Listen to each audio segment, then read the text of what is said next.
We need to ensure that any decision that's being made is asking how will this help and contribute to the reduction of emissions, at the very least ensure that it's not contributing to the addition of more emissions.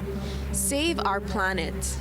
That's the message from demonstrators on the steps of the Manitoba Legislative Building as dozens rally for global climate strike, calling for the government to take action.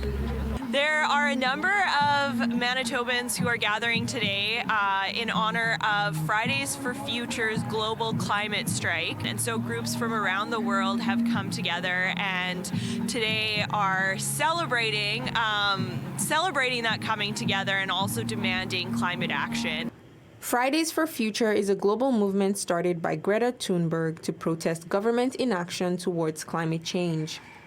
A report from the Intergovernmental Panel on Climate Change shows that global emissions need to be reduced by 45% by 2030 to ensure that temperatures don't rise above 1.5 degrees. Bethany Damon from Manitoba's Climate Action Team says that current government actions aren't geared towards achieving this goal. So what we're focusing on as environmental groups in Manitoba is trying to ensure that governments are prioritizing climate action to get to a point where we are reducing emissions at the scale that's needed.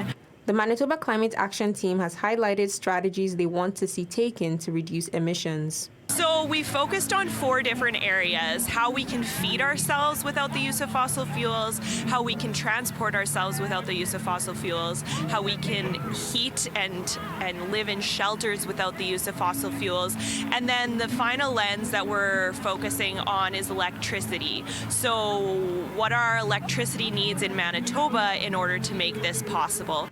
Young environmental advocates from O.V. Jewett School also lending their voices to the cause. And this is important to me because we've been causing lots of garbage and we should do something about it.